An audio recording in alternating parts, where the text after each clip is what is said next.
Tugire Kristo nitanze ntiziganya, ni wewe ndondera mu bigorwa nashinze, ni wewe ndondera nezereje abagenzi, ni wewe ndondera ngo bamana kamwemwe, ni wewe ndondera mukurwanira ukuri, ni wewe ndondera ngwanya n'akarenganyo, ni wewe ndondera mana yanje ndakurondera jewe, shaka kunywana nawe, nkundira se mukama muvyo nkora byose, ndangura ishaka ryawe, ngwaniye abato bato, ni wewe ndondera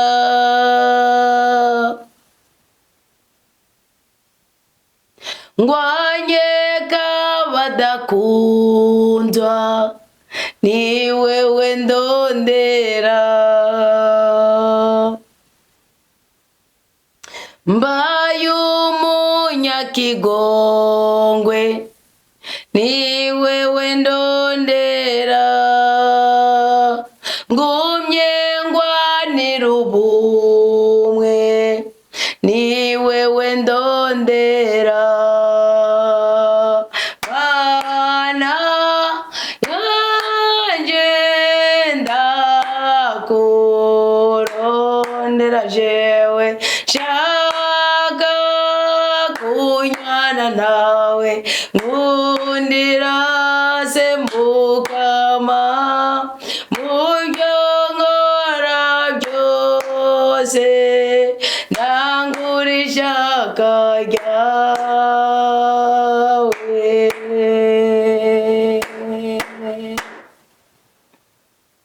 Tugire Kristo. Ndabaye ikaze muri uyu mwanya mwiza w'ijambo ry'Imana uri hagati ya saa 9 z'ubuca na saa 12, n'umwanya wo kuguruza ikirere cyiza ku buzima bwacu. Uyu munsi isezerano twahawe ni isezerano ry'uko turabanyamugisha, kandi no musi umukama dusuka kw'imihezagiro yose. Kabango ni jewe nakuremye, ni je ngucungura, kandi je ngugwanirira, ni je ngutsindira uhomore. Ibindi witangura umusambanyi, ngura umubashi, ngura imborerwa simbyitayeho, kuko nzi kubyiyejeje mu maraso menda Yesu Kristo bikugwako. Ahubwo guhora ubiryamamo, guhora uvyivayangamo, ukava kwirega ukabisubiramo, ukava gusangira ukabisubiramo, ukava kumijabo gimo ukabisubiramo, nico gituma Imana ibabara, kuko ubugaragaje umwuka w'ingurube kuri wewe. Numara kumva ko birambiwe, hamagara amaraso ya Kristo akweze rwose acacura igisokuru kibi kuri wewe, amavuta ya mutima w'Imana ameretse nk'ay'inzahabu asesekare ku mutwe wagire no ku birenge matse no ku mubuga w'impuzu yawe matse. Iryo ryari izamu ryo kwakira isezerano rishasha. Nimwibagire ko turi ku munsi w'168, nimwirengagize ko mu minsi 21 turi mu munsi wa gatandatu, umunsi ugira gatandatu. So bakundwa, turabana b'Imana, turabana b'umutegetsi ategeka abategetsi, uwo ni we papa. Kandi ikindi naco ko tuzosa ni kurayisho, kuko turi turagana mu gice cy'iminsi 21 yo gusenga. Watu no munsi wajejo akirama yego.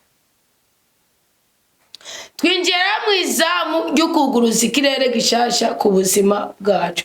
Iri zamu riradufasha iki? Twinjiye mu izamu ryo kuguruza ikirere gishasha ku buzima bwacu. iri zamu riradufasha iki? Riradufasha gukubura, riradufasha gukubura. Gatuma uzempera ugaca mu nzira udahuramo n'umukunzi wawe, gatuma uzempera ugaca mu nzira uhuriramo n'abicanyi n'abangushi n'abambotsi, gatuma uzempera ugaca mu nzira uhuriramo n'uruhombo ukabikorwa kwa mwizina rya Yesu Kristo. Yes.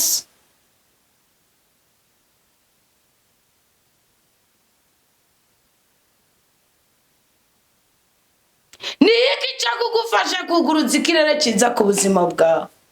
N'urufatiro n'ugwibutso. Umugabo yitwa Petero avuga ngo bamaze gusogongera mukamenya ko Yesu Kristo agira neza, ngo nimugire gute? Nimukomereraho nyene. Ngo kuko ibuye abubatsi batari yo ryahindutse kubiremerezo, ifatiro. Nawe urafise urufatiro. Uwo buzi bw'Imana yakoreye ubuzima bwawe. Uri muzimuza abakenzi bakindira uherereye. Zamajina agambiriye kunywa amaraso yawe. Imana izifata agaturufu igatereramo imigambi ya shitani ikananirwa, igafailinga, igateshwa. None misiyo yiwe niye ni kwica. Nawe ugenda nawe ukigenda n'imyidodomo mu mutima wawe, ugenda n'umubabaro wase kuvurwa mu jambo ry'Imana.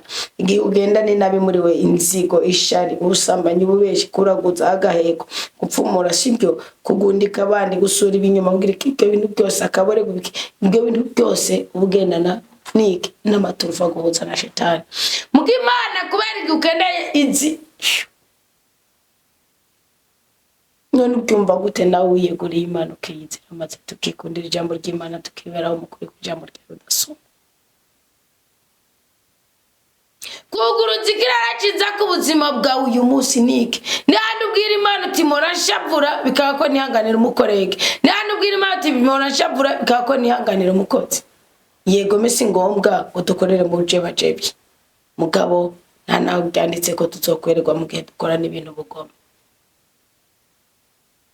Urufatire ugwibutsa. Basi we wumva ko waherewe, we wumva ko wananijwe, basigumye urugwibutso ngomba ndakubwire, sibyo? Urugwibutso n'urugumye umunsi ubigihangange, ko turi ku munsi wa gatandatu nta mpamvu yo guhorana imibabaro. Banzu byumva neza ko buri gihe, buri munsi, buri munota, buri saa Imana yamigarukira ku gihugu cyayo, kandi uri gihugu cy'umukama, kuko igihugu cy'umukama ngo Israel igihugu nitoreye. Ntiyari Yakobo yahinduriwe itsinda. Muri wa urazi ibihangange biri, muri wa urazi ubudanga, urazi agaciro, urazi icyubahiro Imana iguha. Ngiki kintu kigomba kukugurura ikirere, ngiki banzu cumbi. Zaburi ya 85. Nimba ikirere cyiza cyaruguriwe kuri bene Kora, bari bafite icyaca basi, Imana bwiza ukibazita. Mugabo hagarara amagabo, bashingira nayo Imana avuga ati byo wakoreye muri Israel twarabibonye, ituri bikurikire ba data. Avuga ati data tukwibohoje ko, we nimba ushaka gusubira muri Misiri, genda wowe nyene mugatwe ntitugukurikira nk'abahungu bawe. Imana avuga ati wamamaze inkuru nziza wese n'uwanje zimuri byose. Nimba Imana yarongeye kubaka ikirere cyiza kuri bo, yoreka kubaka ikirere cyiza kuri bo ngo nuko byagwa n'umurozi, ngo nuko wasambanye, ngo nuko wibye, ngo nuko wimatanye na maraya. Ikirere cyiza ku buzima bwawe ngo nuko wabenzwe, ikirere cyiza ku buzima ngo nuko uri ingomba. Mva ngiki banzu tunga mu mutima wawe ko Imana iziza buri mwanya igahembura ubwoko bwayo. Numara kubyumva uravuga uti Uwiteka, ni wewe warabye gizi igihugu cyawe mukama, utahukana imbohe za Yakobo, umukama agarukira igihugu cyiwe. Zaburi ya 85. Menya neza ko Imana itahukana imbohe za Yakobo. Imbohe za Yakobo ni izi. Ubundi Yakobo ni umusuma. Ubundi Yakobo ni Yakobo afise abagore bane. Ubundi Yakobo ni Yakobo ni mwene Isahaki. Ubundi Yakobo ni yari yihasagiye. Ubundi Yakobo ni yarahunze. Ubundi Yakobo ni ahungira kwa sebukwe akaba nayi na Rome Labani. Ubundi Yakobo ni umwungere. Ubundi Yakobo ni umurimi. Ubundi Yakobo ni wabyaye abahungu bashobora kwakira abantu bakabica babajijije mushike.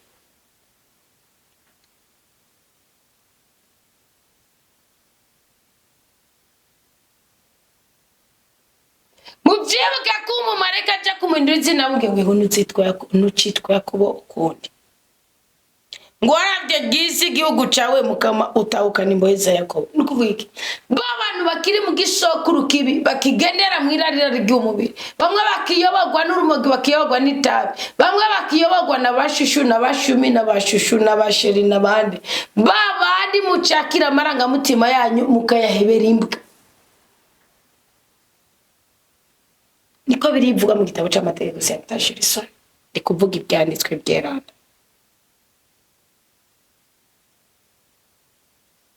Niba Imana itahuka nikagarukana mu ruhongore, iyo ugomba gutahura imbohe Yakobo ninde, uja mu nkuru zizeze kwishyanitswe na Luka, ariko aravuga umwana w'igishushu kagenda kwa Luka, ariko aravuga Zake 19.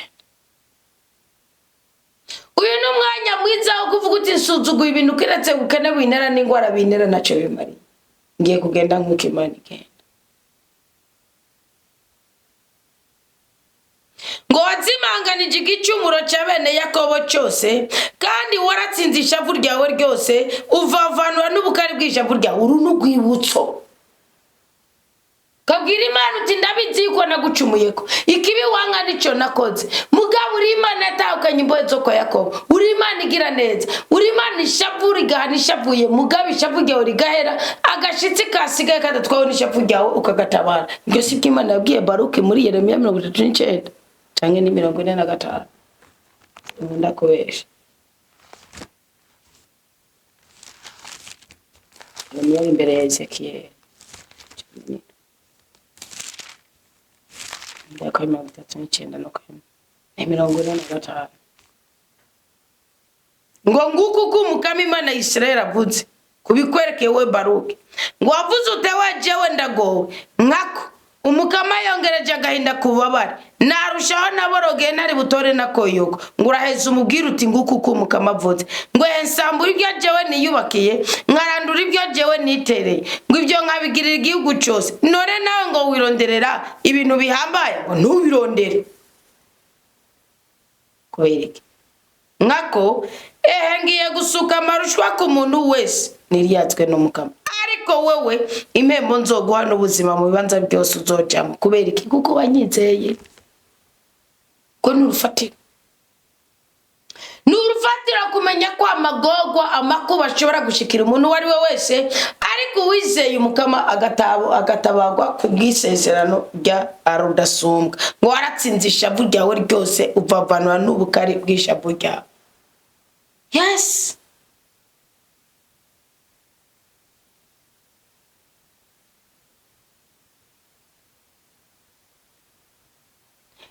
Imana nayo kwemeze ko ari mushobora byose. Imana nayo guhindurira ikirere. Warakoze uraruha, waradandaje uraruha, waratanze ibyashumi nacu utakoze. Na utivuje ngura ko wobyara, ariko banza uraba n'igitigira ufise mu rubyaro rwa so na nyoko. Nusanga umwana w'inyuma y'icumi, umenye ko ikirere cyawe cyugawe n'ababyeyi bawe. Kukubera iki? Swate n'umugigwa bakugiriye, bagenda kugutamba kuguhereza kwa kiranga, nawe ucukura usenga ubaho ucanganikiwe. Swate nta mugigwa bakugiriye bagakuguhereza Imana, kandi nimbugira 11 babwirizwa kugira umugigwa wo kuguhereza Imana, ntibagutamba ngo bakwice. No, babwirizwa kwakirishikano bagashira Imana. Niko bimeze wari kimwe muri 10. Ntiwigeze ubimenya. Urara mande y'ababyeyi bawe niba barapfuye ni wowe uri kurayari. Mani zidutangisha mande.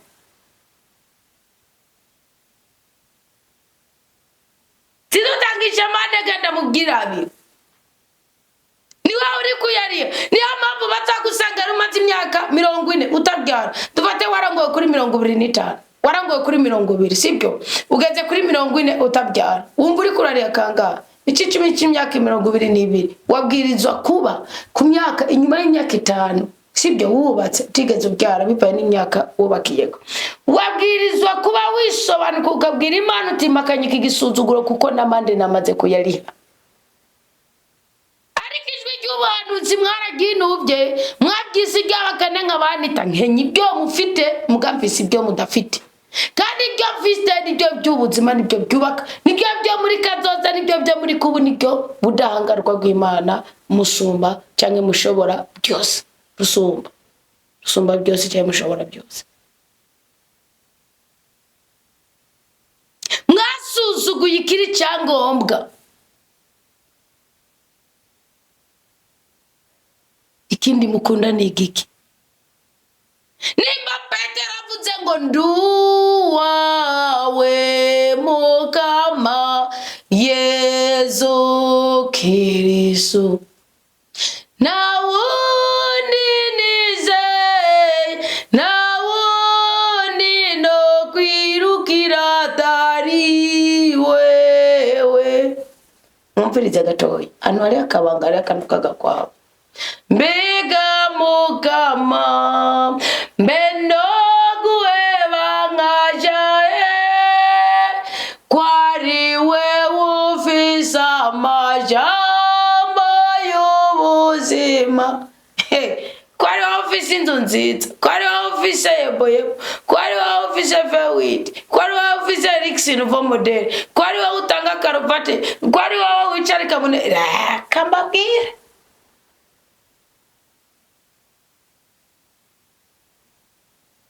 Ngo waratsinze ishavu ryawe ryose uvavana n'ubukari bw'ishavu ryawe. Bakundwa b'Umukama, ubu turabana b'Imana. Uko tuzose ni kurayishugura indaya mugaje uzobura umutumwa wa Kristo ndabikwatuyeko. Urasambana kunganya umunyasamariya kazi apececekeshe amajwi y'ubusuma. Komba kukwiba ubugingo bwawe. Waramenje, waratikiye, wasanzwe n'abagabo 8 ice. Reka mabwira ko arana wasambaye n'abagabo 80 n'abangaye batakibibuka. Kandi bababariwe byose ni shetani riko ruraguhenda ngo inu babarigwe wezwe mu maraso ya Kristo, umutumwa wa Yesu Kristo nta yindi mari dahombo yose. Na yindi kiretse kugendera mukuri kw'ijambo ry'Imana ukasamuka kuvuga. Navuze ati nzasama n'umutwe upasuka ndiko nasama mvuga Uwiteka. Kuko imyaka namaze namuvuga niyo myaka namaze nkorera mu ruhombo. Nagenze hose natembereye hose narondereye hose nta numwe yosa nawe uriho. Nta numwe yosa na Yesu, nta numwe yosa nawe uri, nta numwe yosa na Yesu, nta numwe yosa nawe. Mu bakuru, mu bariho, mu bakomeye, nta numwe yosa na Kristo, nta numwe yosa nawe uri, nta numwe yosa na Yesu, nta numwe yosa nawe. Nagenze hose narondereye hose nazungurutse hose nta numwe yosa uzomukure. Ushoboye kubwira byose ndakumenera ibanga. Ushoboye kubwira uti ndongeye gusama nabwe ngo wagipfa amatwi we nyagupfapfa. Uzamukura. Reka ngwibire ibanga turi mu mwanya wo kugururirwa ikirere cyiza. Hari ibintu byatsikamiye umutima wawe bikomotse kuri waca mu gisoko, ndetse hari n'ibyakomotse kuba wabyaye, hari n'ibyakomotse kuba kubyaye, hari n'ibyakomotse kuba kwabiriye cyangwa wabiriye. Ariko kuya gutunga umutima unyutse. Bwira Imana uti nzokubwira byose atacyo nsize inyuma. Wewe ntiwamvaho na rimwe. Umva. Nzokubwira byose atacyo nsize inyuma. Uwo ni Kristo. Kuko wewe ntiwamvaho na rimwe.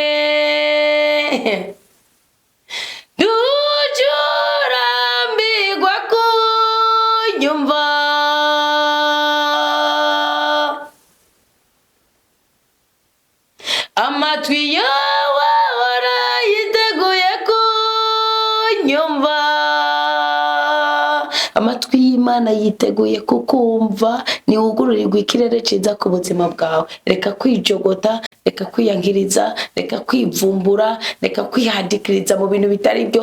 Bwira Imana uti ndi umunyantege nkeya. Bwira Imana uti rabiye imivu muri mu gisokuru canje. Bwira Imana uti rabaho mpera, niruka ngwa mbyuka, nirukanga mbwira akabanga nokoresha ngo nshobore kubyagira mukuri kwa masezerano wasezerano isi itararema ko nahoze mu bitekerezo byawe. Bibwira Imana irumva. Tunga umutima unyuzwe, wegera imbere ya altare nyeranyera ndayumukama. Erega twaje kuguruza ikirecetsa ku buzima bwacu.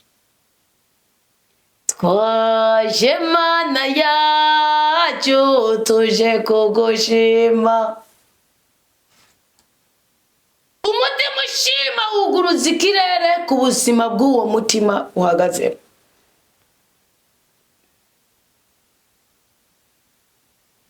Twebwe n'abacu bose turaje kugusenga.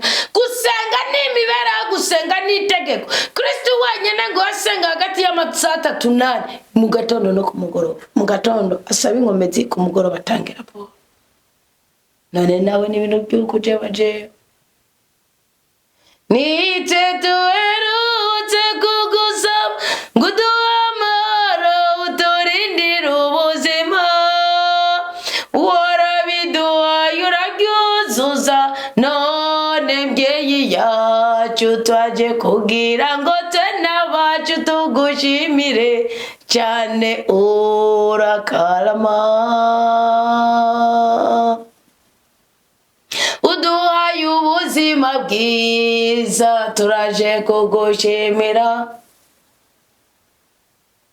Utwongeye umunsi mushasha turaje kugushimira.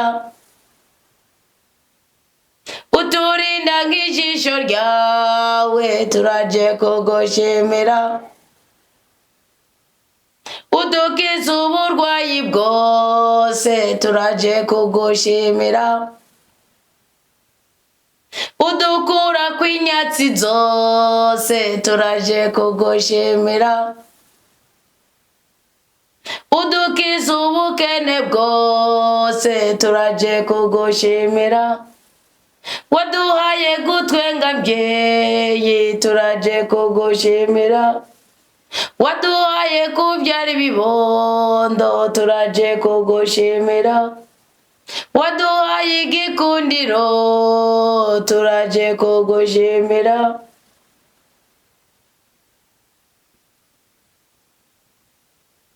Nitwe tuherutse kugusaba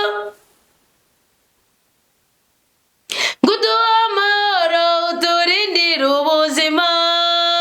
Warabiduhaye urabyuzuza, none mbyeyi twaje kugira ngo twe n'abacu tugushimire cyane. Urakarama, urakarama, uragasengwa. Ni mwiki jini y'umubabaro mwuguruza ikirere cy'umunezero ku buzima bwawe. Ni mwiki jini y'agahinda mwuguruza ikirere cy'agahimbare ku buzima bwanyu. Ni mwiki jini y'ibisuzuguro mwuguruza ikirere cy'ubudahangarwa mu izina rya Yesu Kristo. Ni mwiki jini y'icyangiro mwiyumva mwigikonera munagisarura nutagomba kugisarura ngo ugombe kugisarurirwa n'abandi.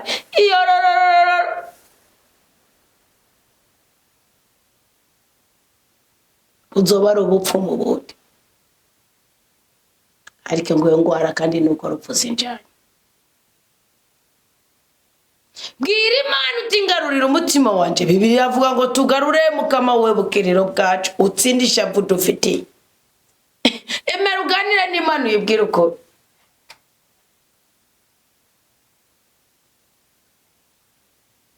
Kandi ushobora kuganira mu kuri no mu mutima n'Imana udafite umutima unyuzwe. Ngomba Mana, niba y'urubyaro Mana, urumva Mana wangize mu ngubi, wangize wirabure, mukorogote muduhera, ndakwise.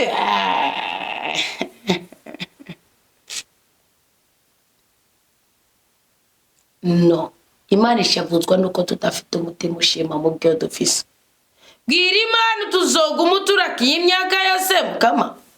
Uti none uzogumana ishavu ko imbyaro zitogenda zirakurikirana. Erega yibatse.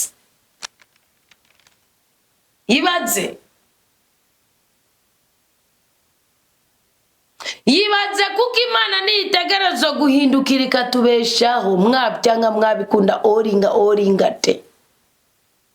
Irigerura kwera ibyaha byacu, kigerura kwera intege zacu, kigerura kwera ubuhemu bwacu. Mugabo mwisho nigaruka kutubeshaho.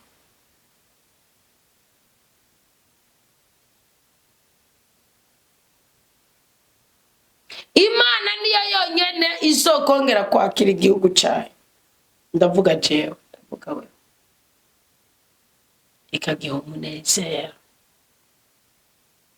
Mukama nutwereke ubuntu bwawe muri uyu mutwenzi. Kandi nuduhurukiza gwa muri uyu muturuturu. Mukama twaje kumviriza ico wewe rudasumbwa uyaga. Turabizi neza kuyagira amahoro igihugu cawe natwe bw'abayoboke bawe. Nyaguhora ku ngoma. Turazi ko ico wanga ni igicumuro nabwo wanga twebwe. None rero twifatiye umwanzuro uko tuzorinde dupfa tudasubiriye mu busazi bwacu udutandukanya n'itegeko ryawe. Mana yanje, ego ndabizi, ndabyemera kandi ndabisengera. Twese turagomba kubimenya. Kurukiza rwawe ruri hafi y'abantu bose bakuba. Turakubashe papa. Nakindi gitumye tukuba ni kugira ngo ubuni nazo bwawe bwibere muri iki gihugu cyacu, bwibere mu mitima yacu, bwibere mu ngo zacu, bwibere mu mirimo yacu gutyo duhabwe umugisha icubahiro kizamukire wowe rudasumbwa. Mukama turagushimiye cyane ko kubw'umwana wa Yesu Kristo umwamukiza n'umucunguzi w'ubuzima bwacu uradusezeranira ko ubuntu n'ukuri byawe bitegerezwa kwaka indara mu mitima yacu kandi bigahana ikaze mu kubaho kwacu. Turagushimiye cyane ko kuri uyu munsi utwugurira ikirere cyiza ukatwemera ko ubutungane n'amahoro bigiye kugwanira kuri twebwe. Turagushimiye ko twemere kukuri kunaga muri twebwe no mu gihugu cyacu ndetse no muri eklesiya. Turagushimiye cyane ko ubutungane bwawe bugiye kuruka buva mu ijuru bugashwara imitima yacu kugira ngo ntituhone ku bw'akarenganyo kagundanira amaranga mutima yacu. We Mukama ndagushimiye ko ugiye gutanga ibyiza ku bwoko bwawe.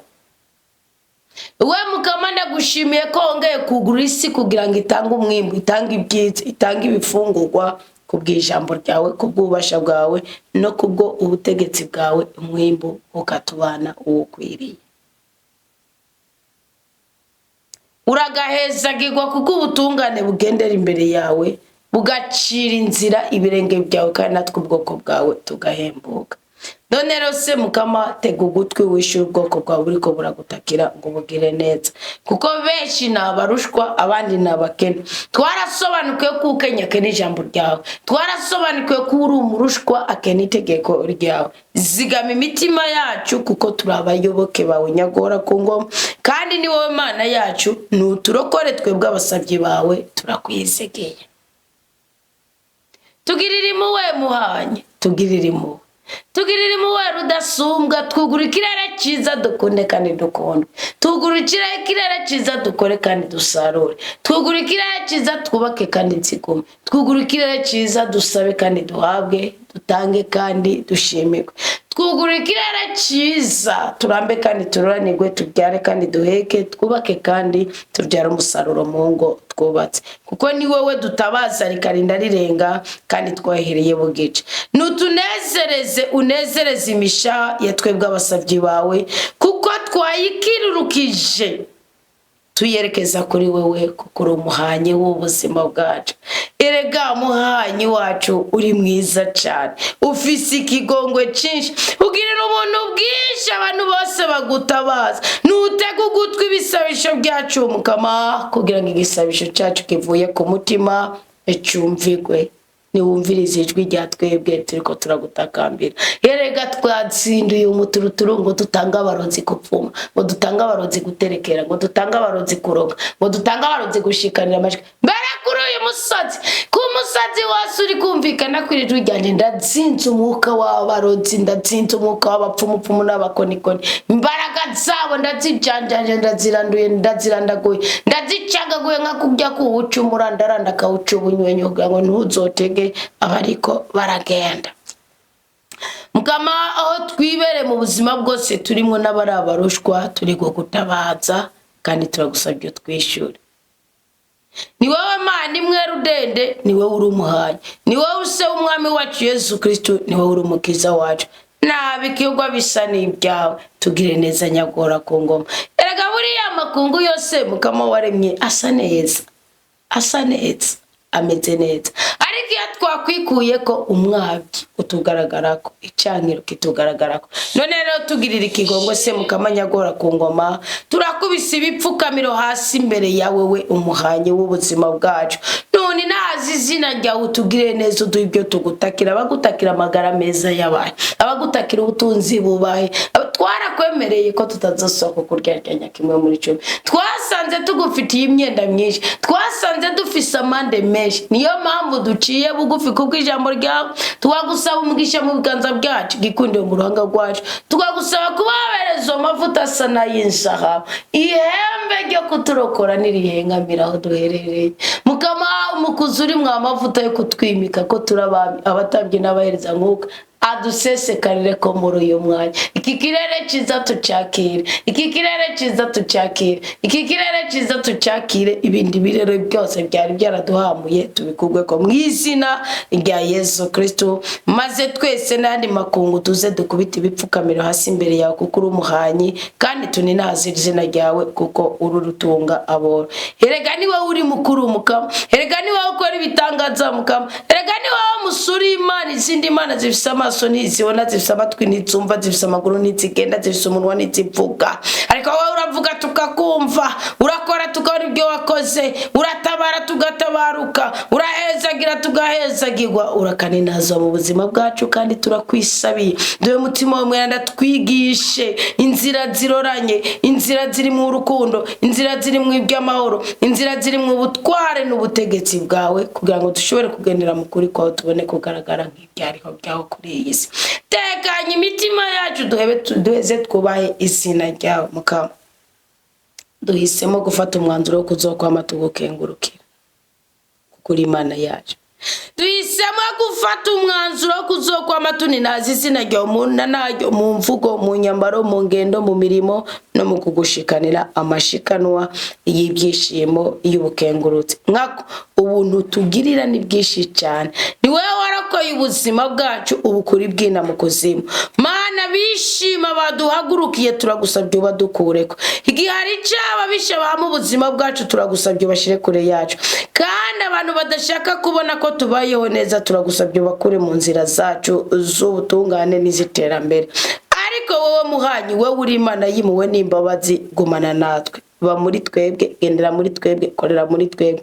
Nukazishavu turabizi, wuzuye umuntu n'ukuri, komeza wishushanya muri twebwe. Nuhindukire utugirire impuhwe, nuhubukomezi bwawe twebwe abasuku bawe, ukize twebwe abana bawe twacunguriwe mu maraso y'umwana wa Yesu Kristo, w'uri umwami umukiza n'umucunguzi w'ubuzima bwacu. Nutwereke muri uyu mwanya ikimenyetso cy'ubwiza bwawe, tubone ko tugiye guhindurirwa amazina, ikirere cyacu kikaba cyiza. Abasi bacu basibaza n'ubukene, abasibaza n'ubutindi, abasi baduhuza n'ibyaha, abasi baduhuza n'akabarego, abasi baturoga, abasi badukenyura, abasi batwicira bake, abasi batugira imfubyi, abasi badusharika, abo bose se Mukama nyaguhora ku ngoma, nibabonane nawe kandi bagira ibimaramare, kuko natwe bashatse ko tumaramara, kandi ari wowe Mukama udutabara ukaduhumuriza. atugirire neza kubw'ijambo ryawe. Urakoze kwibyo byose wemeye kubidukorera, urakoze kwiza ari intambwe tugiye guterera mu isi y'umuka ko tutakwiye kwifata ku mutwe ngo tugere dukora kamwe kamwe, ahubwo duhagurukanye umutima wemera wizigiye kandi ukunda ushima icyo turi, gutyo uyu munsi duhindura amateka, umunsi duhiga ikondera icyo dukora ko kigira umugisha, aho turamutse abagira amahoro, aho duhanura bumve, aho twigisha bumve, aho dusaba imbabazi baziduhe, aho dusaba imbabazi tuzibahe, aho dusaba, aho tudodora twemegwe twakirwa. Ibisigaye mukama icyacu cyari cyarahishijwe ibwina by'isi, isokoro duhuze naco. Namba ari umukobwa hahishijwe umugabo wiwe, usokorora umuhuze nawe. Namba ari umuhungu hahishijwe umugore wiwe, umusokorora umuhuze nawe. Nimba ari umugore uyibwe urugo, mutorere ibwiwe, muzanire iminyago. Niko birivuga. Nkoresha ijambo ryo muri Bibiliya kugira ngo nemerwe mu byo mvuze, kandi urakoze ko byose ugiye kubikorera ubuntu bwawe, impuhwe zawe. Uwanyazwe amagara nibazi ibyo abagwayi baripimisha bakabura, bakabarungika kwa muganga ahantu badashoboye kugira. Twaramaze kumenya ko ari amayeri y'isi. Nituzongera kwakira amafaranga ngo tugiye kwivuza amahanga, warabitubujije. Sinanzi ko biri muri Bibiliya. Nituvugwa n'abaganga babyigiye ko bavuze ngo muri twebwe uzorutora ngo abantu bagenda baduhuza n'iki imibiri yacu ikeneye kugira ngo tubeho neza cyangwa amarangamutima yacu, tuzovyemera. Ibindi byose tubipfishije ubusa, tubipfukamyeko. Kirara cyiza turacuguruje. Ingwari zo ziri bunanirane mu gihugu cyacu cy'amavukiro turayase naho n'izindi zose tuzazi, kuko waratubwiye ko atagihugu kizotera ikindi. None natwiri kuturekerana makuba ko wekimukama, tunezereze ubwoko bwawe, duha abana b'abahinga n'abahinyanyutsi. Urabishoboye, niko wagiriye bayerere. Urabishoboye, natwe bidukorere kuri abana bacu, abaduhaye nk'isezerano, abaduhaye nk'umugisha, abaduhaye nk'abaduhaye kugira ngo nitwabarera neza tuzogera imbere yawe atakangonongono. Nongere sabire n'ababyeyi kugira ngo ugurikirire cyiza cyabo cyo kurera, bareke gukankamwa, bareke konona amarangamutima y'abana babo, ahubwo bayobogwe na mutima w'Imana kugira ngo twese muri byose na hose twuzure ugweze. None rose mukama ndagushimiye kuri buri kimwe cyose ugiye kudukorera, ndagushimiye. Ku ntambwe ugiye kuduteza, ndagushimiye. Ku bw'ikundiro ugiye kuduha, ndagushimiye. Ku mugisha ugiye kuduha, ndagushimiye. Ku mugwiza ugiye kuduha, ndagushimiye. Kuri uyu mwana wavuga ati sinzongera kukugeraganya mukama ngirira neza, ndagushimiye kandi cyane. Urakoze, duhezagire kandi umuhezagire wanda wakiriye. Kwizina rya Data n'irya Mwana n'irya Mutima Mweranda, kandi atsinda ndazitiriye n'imigisha yose twakiriye muri uyu mwanya. Ndazitiriye mu kuri, mu rukundo, mu bumwe no mu budangarwa bw'ubutatu bwa Ndima nimwe rudende, kuko ni mwebwe mugabo byose, ni mwenya n'ingaji n'ubu ni nazo ubu no mu myaka yose turabanye umukaba wacu. Amina, amina, aleluya. Imana iduhe umugisha rwose.